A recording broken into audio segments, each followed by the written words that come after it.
Pada hari ini kita langsung masuk ke pembelajaran, yaitu tujuan pembelajaran. Tujuan pembelajaran kita ada 4 ya.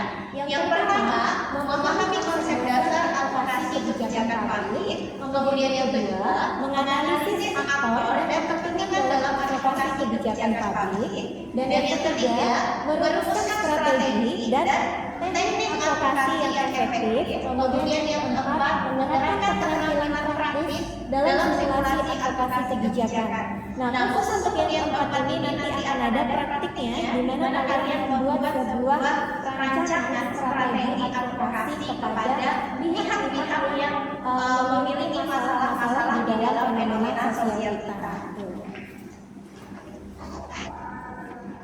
Nah, ini ada beberapa video ya terkait dengan strategi advokasi yang dilakukan oleh masyarakat kita.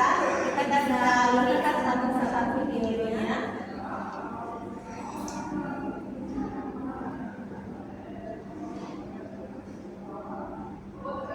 Nah, kira-kira dari video pertama ini menggambarkan terkait tentang apa? Terkait dengan demonstrasi. Nah, yang kedua terkait dengan apa? Tagar Prabu Raja dulu yang sempat viral pada waktu itu karena mencari pekerjaan di Indonesia masih tergolong sulit, kemudian banyak pengangguran, kemudian juga banyak kelas menengah yang menjadi turun kelas. Nah, yang ketiga terkait dengan apa? Jalan rusak. Bentuk advokasi mereka apa ini? Ada jalan rusaknya ditanemin padi, sama mereka dicabut nih padi-padi yang ada di sawah dipindahkan ke jalan rusak. Bentuk protes dari masyarakat karena jalan rusaknya tidak diperbaiki oleh pemerintah. Kalau yang pertama ini tuntutan dari mahasiswa terkait dengan permasalahan politik yang ada di negara kita dengan bentuk demonstrasi. Nah, selain dalam advokasi itu ada beberapa macam strategi yang nanti dilakukan. Itu ada tadi satu ini. Nah, dari pernah melihat poster seperti ini? Pernah? Yang pertama apa? Peringatan tentang Indonesia darurat. Itu dilakukan pada saat apa waktu itu? Demo. Mungkin ada satu orang belum bisa mengungkapkan ya apa? Iya. Oke, silakan. Pasca RUU terkait dengan militer. Oke. Yang kedua ada poster Indonesia dulu. Terkait dengan apa? Ini dulu atau ini dulu waktu itu? Ya, yang biru dulu ya. Biru kemudian disusul ini karena permasalahan-permasalahan di negara kita ternyata tidak selesai dengan adanya advokasi berupa penggalangan informasi dari masyarakat gitu ya. Nah, yang ketiga ada no justice no peace. Apa artinya? Tidak ada keadilan, tidak ada kedamaian. Ini bentuk proses yang disampaikan oleh masyarakat kita lewat poster gitu ya. Oke, lanjut. Ini memahami pentingnya komunikasi di dalam kebijakan publik, yaitu menciptakan dialog yang konstruktif untuk masyarakat, membentuk masyarakat yang lebih baik lagi. Komunikasi yang efektif dapat mempengaruhi kebijakan. Kenapa? Karena apabila pemerintah itu ingin menerapkan suatu kebijakan kepada masyarakatnya, dia memerlukan komunikasi dengan masyarakat terlebih dahulu. Karena apa? Kalau nggak ada komunikasi dari masyarakat, apa tahu pemerintah terkait dengan kebutuhan masyarakatnya? Nggak tahu. Nah, lanjut. Ini strategi advokasi kebijakan, yaitu membangun dukungan masyarakat untuk kebijakan yang efektif. ide-ide dasar terkait advokasi yang bisa memperkuat upaya dari kebijakan. Ya.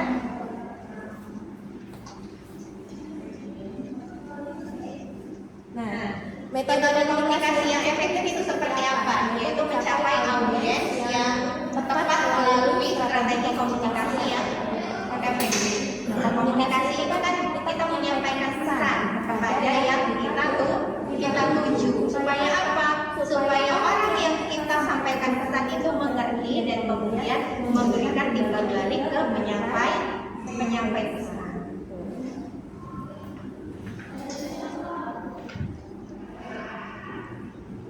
Nah ini, kenapa kita memerlukan media di dalam kebijakan? Karena untuk meningkatkan kesadaran publik melalui pemberitaan yang informatif. Karena media ini berfungsi sebagai alat penting untuk mendukung advokasi, membantu menyebarluaskan informasi. Karena apa? Biasanya orang-orang yang memerlukan advokasi itu adalah kelompok yang rentan. Mereka yang tidak memiliki akses untuk menyampaikan informasi, jadi memerlukan dukungan dari pihak lain. Nah, selanjutnya. Nah, ini adalah sebuah studi kasus ya. Kita bisa baca, bayangkan ada sebuah taman kota yang sudah lama menjadi ruang bermain bagi anak-anak. Kemudian taman kota itu digusur dan dijadikan lahan parkir. Nah, isunya di sini masyarakat merasa kehilangan dengan digusurnya taman kota itu. Bisa kita bayangkan ya di daerah arah mau ke Itera itu kan banyak tadinya tentang kota ya, kemudian digusur mau dijadikan bangunan. Akhirnya yang terjadi apa? Banyak protes dari masyarakat. Itu harusnya bisa menjadi ruang terbuka hijau, kemudian digusur.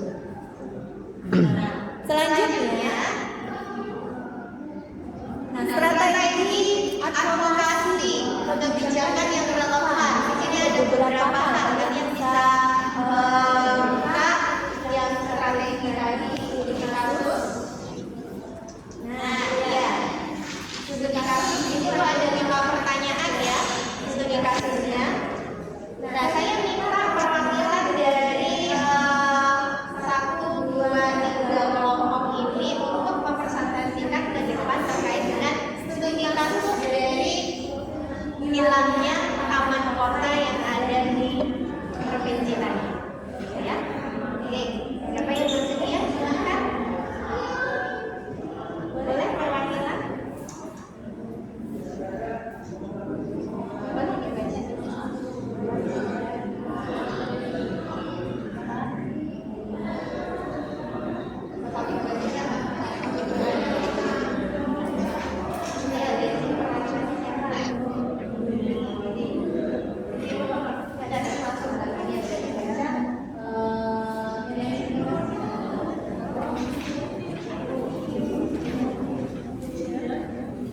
Yang belakang nomor 3-nya. Nah, rombongan satu yang baca yang nomor 4 sama 5 nanti ke depan.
Oke, terima kasih. Jadi tepuk tangan.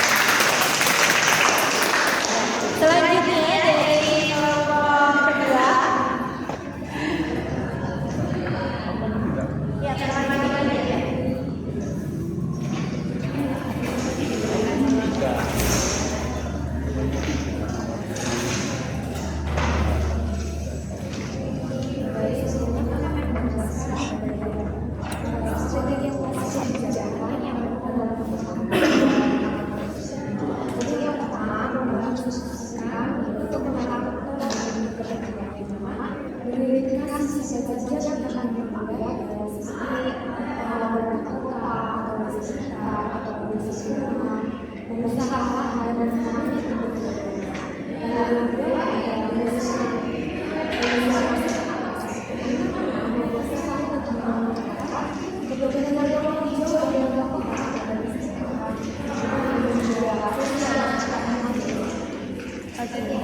Baik, terima kasih. Oke, selanjutnya perwakilan dari kelompok ketiga. Ya, boleh, Diko.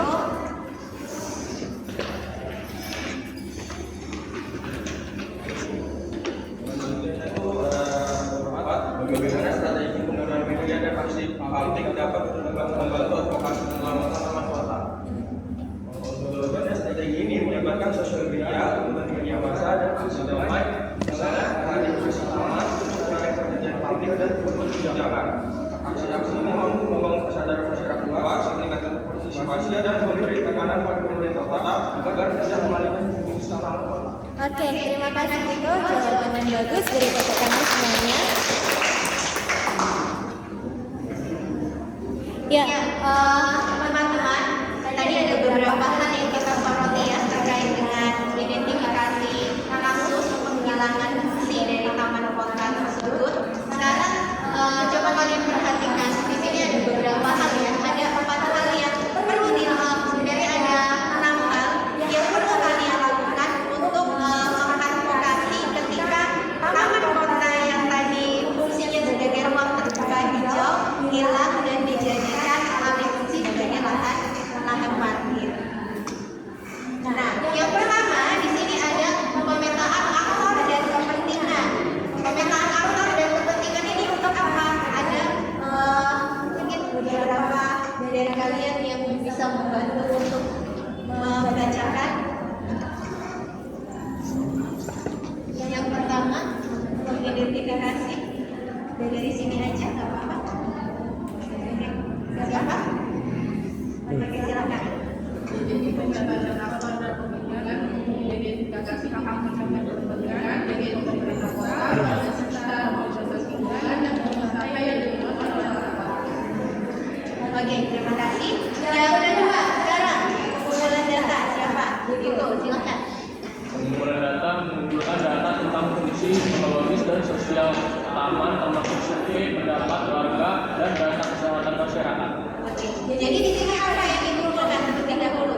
Mencari data tentang fungsi ekologi, mensurvei pendapat masyarakat setelah taman kota hilang, bagaimana kesehatan yang ada di masyarakat setempat.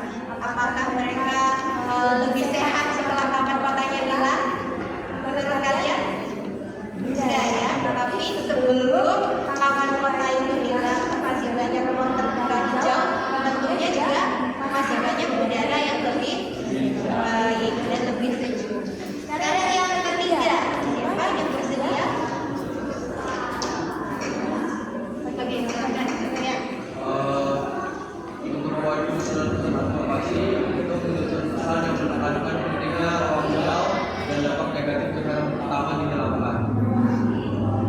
Oke, jadi di sini setelah kita mengumpulkan data, yaitu kita sudah pesan-pesan dari apa yang mau kita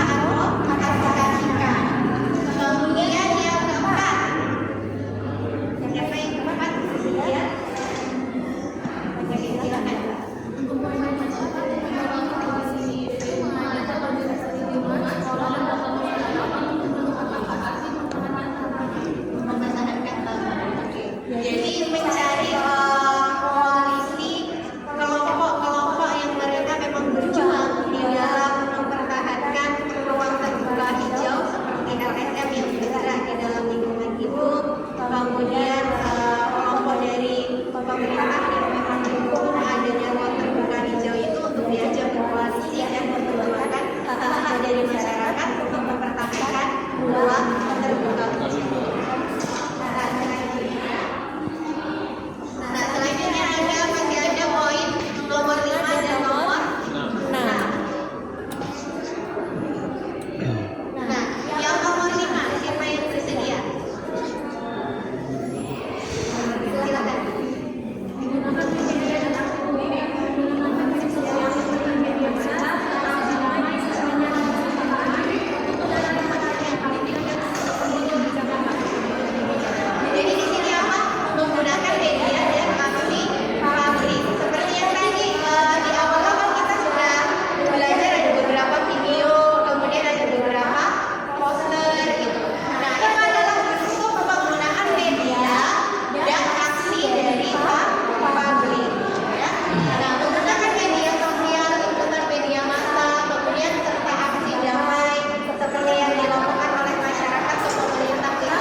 Kira-kira nih apa yang bisa kalian petik dari video tadi?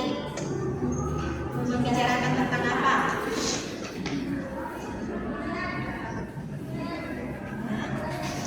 Tentang apa? Oke, silakan Satria. Kalau menurut saya itu mengenai cara alur-alur bagi kita masyarakat desa untuk melakukan advokasi agar kepentingan dan kenyamanan publik bisa segera diselesaikan dan segera dicapai. Segera dicapai. Oke, cara-cara yang dilakukan pemerintah untuk cara-cara yang dilakukan masyarakat untuk melakukan advokasi. Karena tadi ada beberapa tahapan ya di dalam video tadi. Oke, ada lagi? Silakan Mbak. Udah bilang aja sesuai yang tadi di situ tadi.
gambaran cara-cara melakukan sebuah advokasi kebijakan, yaitu video terkait dengan demonstrasi dari ASN yang ada di BRIN. menuntut bahwa Banyak sekali profesor di BRIN itu tidak diberikan pekerjaan untuk meneliti. Padahal tugas dari BRIN sendiri itu apa? Untuk melakukan penelitian yang berbasis data, yang kemudian nanti data itu diberikan kepada pemerintah sebagai tahapan untuk membuat suatu kebijakan ya. Nah, berikutnya ini ada mengapa strategi advokasi itu menjadi penting? Karena yang pertama, agar advokasi itu memiliki arah dan tujuan yang jelas supaya kebijakan itu tepat sasaran. Nah, ada yang bisa membayangkan nggak bagaimana kebijakan itu ketika diimplementasikan tidak tepat sasaran? Apa yang terjadi? Kalau tepat sasaran yang membutuhkan malah dapat, yang tidak membutuhkan malah makin nyaman. Oke, contohnya kayak pemberian BLT ya. Kalau BLT itu dia tidak tepat sasaran, maka orang-orang yang dalam kategori mampu dia masih mendapatkan BLT. Tapi masih banyak kelompok masyarakat yang dia tidak mampu, tapi malah tidak mendapatkan bantuan langsung tunai. Akhirnya apa? Semakin timbul kesenjangan sosial di antara masyarakat yang harusnya terbantu malah tidak terbantu. Nah, yang kedua yaitu mengurangi pemborosan sumber daya dan waktu. Kenapa? Karena sebuah kebijakan itu kan perlu diformulasikan, perlu ada tanggapan dari masyarakat. Nah, implementasinya itu juga memerlukan sumber daya dan waktu yang banyak. Kalau dia hanya diimplementasikan saja tanpa ada evaluasi dan koreksi dari masyarakat atau dari akademisi dan lembaga yang berwenang dalam hal itu, maka kebijakan itu akan boros waktu. Makanya perlu melibatkan advokasi ini untuk melakukan menghindari pemborosan waktu dan sumber daya. Dan yang ketiga, yaitu untuk meningkatkan peluang keberhasilan dari perubahan kebijakan yang diadvokasi. Kayak tadi tuh studi kasusnya terkait dengan ruang terbuka hijau. Kalau nggak ada yang mengadvokasi, maka akan semakin banyak ruang terbuka hijau yang dibabat dan dijadikan lahan parkir. Bisa juga dijadikan sebagai gedung, kemudian bisa dijadikan sebagai perumahan yang ada ruang terbuka hijaunya habis, dan tata kelola dari suatu kota atau pedesaan itu akan semakin rumit dan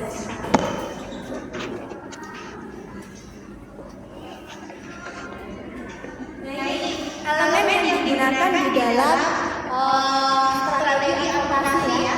Yang pertama apa?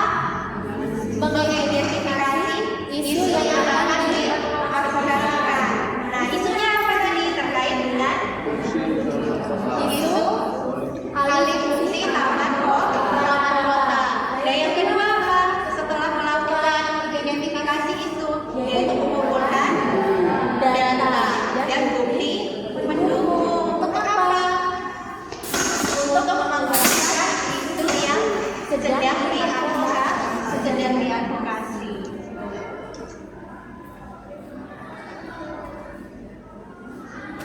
Nah, ini untuk pemetaan aktornya seperti tadi yang sudah ada di video ya. Nah, yang pertama pemetaan aktor dan kepentingan itu ada pemerintah kota sebagai pengambil kebijakan. Kemudian yang kedua ada siapa?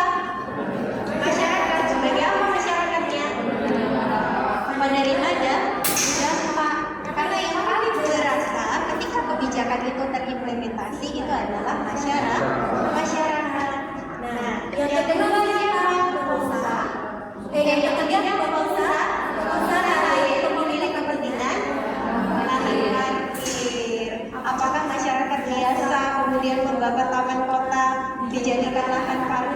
hal yang biasa? Tidak, pasti dia memiliki modal sebagai salah satu elemennya untuk menggarap lahan di Indonesia. Nah, yang keempat siapa? Ada lembaga swadaya masyarakat yang berbasis pada lingkungan dan akademisi untuk memberikan masukan dan saran kepada pemerintah supaya kebijakan yang dilakukan itu bisa diperbaiki, jangan hanya membabat lahan taman kota. Kemudian ini yang paling berperan. Oh, sekarang ada sebuah statement nih, no viral, no justice. Tapi kalau nggak viral dulu nggak ada nih kedamaian atau keadilan. Contohnya kasus yang baru-baru ini ya, penempatan lembaga sebelah. Nah, ini Untuk tujuan advokasi sendiri ada dua tujuan. Yang pertama tujuan jangka pendek. Nah, misalnya dengan mempertahankan taman kota. nah yang berikutnya ada tujuan jangka panjang, yaitu Melindungi ruang terbuka hijau. Ada undang-undang juga melindungi ruang terbuka hijau itu. Ada ya, ada dalam aturan pemerintah kota maupun di dalam undang-undang pemerintah. Ya.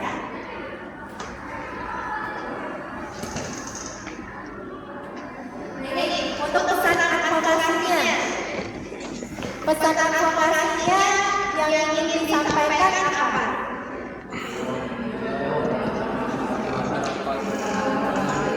Ruang hijau adalah hak masyarakat, bukan akhir yang hanya kepentingan dari pengusaha yang punya modal tadi. Nah, pesan advokasinya dibuat dalam hal apa? Harus ringkas, kemudian kuat, dan berbasis data. Ya. Jadi dia harus dibuat semenarik mungkin supaya itu bisa dipahami oleh semua kalangan.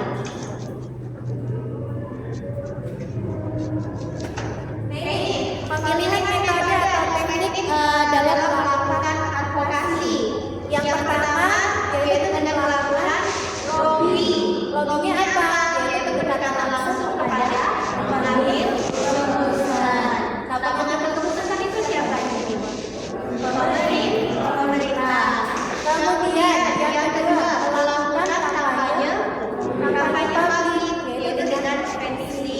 Misalnya kalian membuat sebuah ya pembenaran bisa kayak survei juga bisa mengisi angket siapa yang setuju taman kota ini dirubah untuk menjadi lahan parkir. Nanti dibuat angketnya ada berapa persen, nanti dari data angket itu kemudian dijadikan sebagai acuan untuk melakukan advokasi. Nah, yang ketiga adalah aksi damai, bisa dilakukan dengan cara demonstrasi, bisa juga dengan festival taman atau melakukan kegiatan-kegiatan positif yang ada di taman kota. Misalnya kampanye kayak penghijauan di taman kota, pamer tanaman, atau mungkin bisa pamer fauna dan flora yang ada di taman kota tersebut. Bentuknya pameran, sehingga menarik masyarakat untuk datang ke situ dan secara tidak langsung memberikan kesadaran kepada masyarakat atau edukasi kepada masyarakat bahwa fungsi dari taman kota itu tidak hanya sebagai ruang terbuka hijau. Ya. Nah, yang keempat apa? Yang keempat adanya penelitian dan data. Itu untuk membuat suatu laporan kebijakan atau dengan memberikan kajian akademis. Kajian ini kan basisnya kuat tuh, data. Nah, data ini kemudian digunakan untuk melakukan perbaikan dari kebijakan yang sudah ditetapkan tadi. Ya. Oke, sampai sini ada yang mau ditanyakan? Boleh tanya apapun terkait dengan materi yang sudah disampaikan tadi. Terkait dengan taman kota. Oke, silakan. Gimana kalau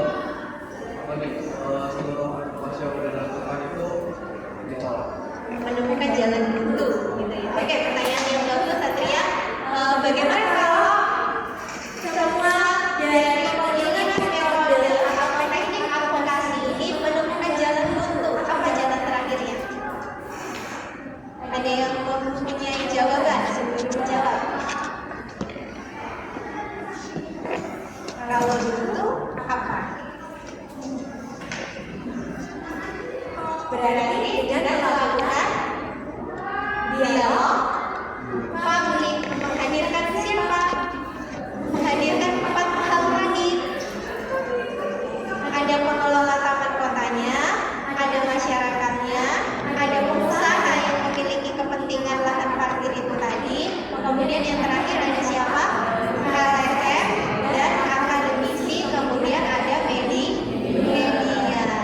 Itu jalan terakhirnya. Kalau nggak menemukan solusi lagi masih tetap buntu, apa yang terakhir? Melakukan blokad terhadap media. Karena tadi apa? No viral, no justice, katanya gitu. Nah dari situ nanti kan dia viral kemana-mana tuh. Akhirnya ada terbukalah celah. Oh ternyata apa yang diadvokasikan oleh masyarakat itu memiliki dampak yang sangat signifikan terhadap perubahan dari taman kota tersebut. Ya.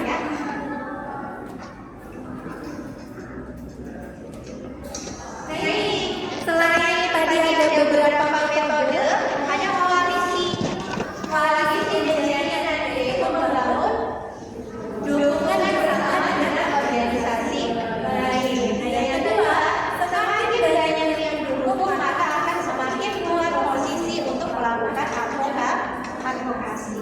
Contohnya siapa tadi yang mendukung? Ada akademisi, ada LSM, ada NGO yang bergerak dalam hal tersebut. Kemudian ada juga dari media.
beberapa advokasi. Yang pertama, mengembalikan atau meninjau ulang kebijakan pencabutan subsidi listrik. Yang kedua, menjamin hak dasar warga miskin atas akses energi listrik yang terjangkau sesuai prinsip keadilan sosial dan konstitusi. Dan yang terakhir, mendorong partisipasi publik dalam pengambilan kebijakan yang menyangkut kehidupan masyarakat.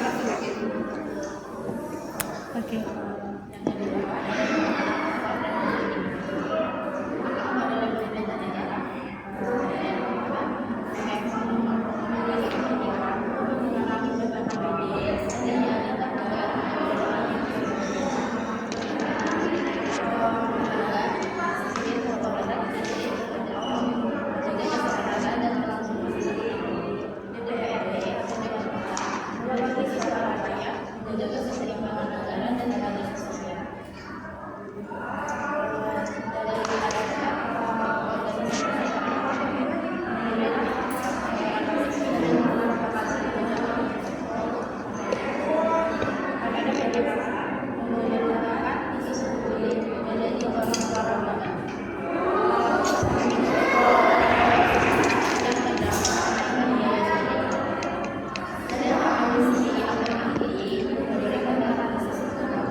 Sekian, terima kasih atas presentasi dari kelompok kami. Kami ucapkan terima kasih.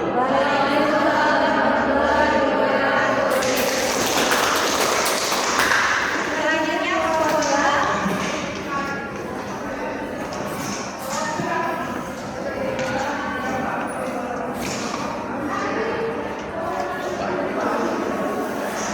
Oke, silakan dibuka.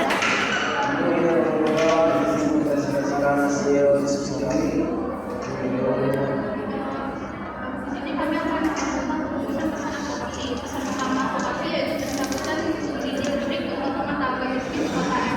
Telah meningkatkan beban ekonomi warga miskin hingga 2 kali lipat, mengancam kesehatan dan keseluruhan rumah serta kehidupan.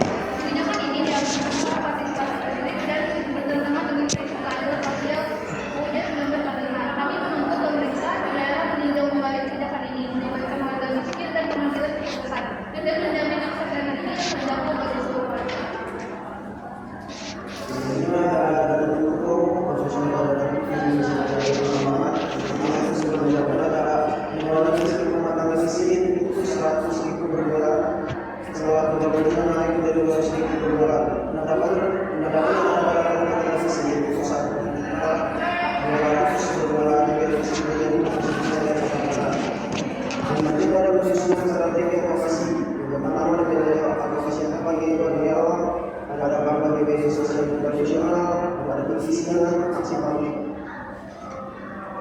selanjutnya ada aksi yang terkait situasi mengenai PSM, akademisi, akademisi dan kedua ada data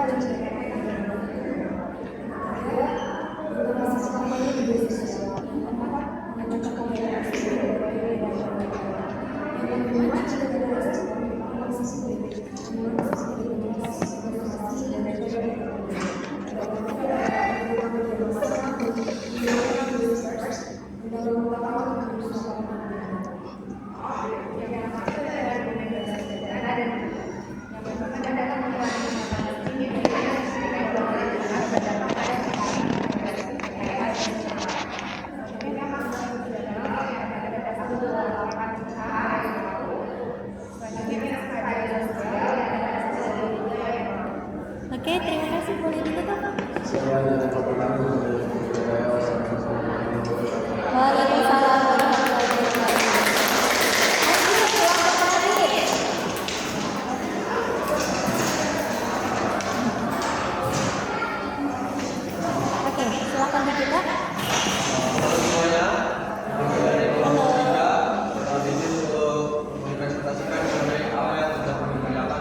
Oke, terima kasih. Selanjutnya, pertanyaan kali ini bagaimana Anda memastikan siapa yang bersedia? Oke, silakan Beko. Untuk pertanyaan nomor 3, menurut saya akan memastikan bahwa pesan advokasi yang dibuat didasarkan pada data dan kebutuhan nyata masyarakat. Pesan yang disampaikan akan dirumuskan secara sederhana, jelas, dan sesuai dengan audiensi yang dituju. Selain itu, saya akan menggunakan media yang tepat, baik online maupun offline, agar pesan mudah diakses. Saya juga akan mengukur dampak pesan melalui evaluasi dan masuk dari masyarakat secara berkala, sehingga pesan advokasi selalu diperbarui dan tetap relevan. Oke, terima kasih.